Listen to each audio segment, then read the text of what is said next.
പശ്ചാത്താപത്തിൻ്റെയും സൽക്കർമ്മങ്ങളുടെയും പ്രതീകമായ നോമ്പുകാലത്തിൻ്റെ ഈ ദിവസം വിശുദ്ധ മത്തായി എഴുതിയ സുവിശേഷം 6-ാം അധ്യായം 1 മുതൽ 4 വരെയുള്ള വചനങ്ങൾ നമുക്ക് ധ്യാനിക്കാം. നീ ദാനധർമ്മം ചെയ്യുമ്പോൾ അത് രഹസ്യമായിരിക്കേണ്ടതിന് നിന്റെ വലത് കൈ ചെയ്യുന്നത് ഇടത് കൈ അറിയാതിരിക്കട്ടെ. ഈ വചനത്തിലൂടെ കടന്നു പോകുമ്പോൾ 2 കാര്യങ്ങൾക്ക് ഊന്നൽ കൊടുത്തിരിക്കുന്നതായി നമുക്ക് കാണാൻ സാധിക്കും. ഒന്നാമതായി, നീ ദാനധർമ്മം ചെയ്യുക.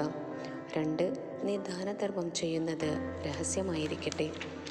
ഏറ്റവും വലിയ പുണ്യപ്രവൃത്തിയാണല്ലോ ദാനധർമ്മം. നാം ഈ ലോകത്തായിരിക്കുമ്പോൾ പലതര ആവശ്യങ്ങളിലൂടെയും ആഗ്രഹങ്ങളിലൂടെയും കടന്നു പോകുന്ന വ്യക്തികളെയും കുടുംബങ്ങളെയും സാഹചര്യങ്ങളെയും കണ്ടുമുട്ടാറുണ്ട്. പലപ്പോഴും നാമും അതിൽ ഉൾപ്പെടുന്നു.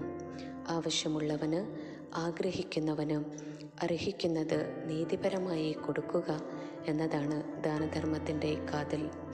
പ്രതിഫലാപേക്ഷയില്ലാതെ സ്നേഹത്തോടെ ആവശ്യക്കാരന് ആവശ്യമുള്ളത് നൽകുമ്പോൾ അവൻ സംതൃപ്തനാകുന്നു, സ്വർഗം സന്തോഷിക്കുന്നു, ദൈവം മഹത്വപ്പെടുന്നു. സമ്പത്തും വസ്തുവകകളും മാത്രമല്ല, ദൈവം ദാനമായി നൽകിയിരിക്കുന്ന കഴിവുകളെയും ദാനമായി നൽകാൻ സാധിക്കും. നമ്മളിൽ നിക്ഷിപ്തമായിരിക്കുന്ന താലന്തുകളെ, കഴിവുകളെ മറ്റുള്ളവർക്ക് പകർന്നു നൽകിക്കൊണ്ട് അപരനെ സഹായിക്കുമ്പോൾ അത് ദാനധർമ്മമായി മാറുന്നു.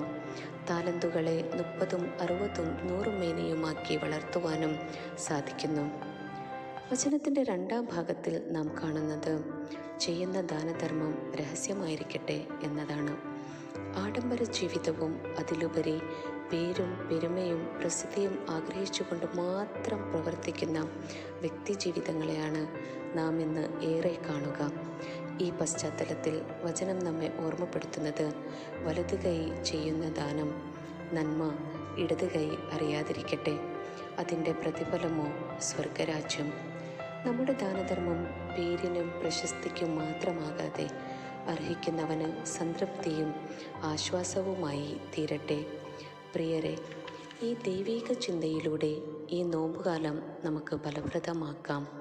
നോമ്പുകാല ധ്യാന ചിന്തകളിലൂടെ നമ്മുടെ ജീവിതത്തെ ക്രമീകരിച്ച് ദൈവിക ഊർജം പ്രാപിച്ചും പകർന്നു കൊടുത്തും ജീവിക്കാം.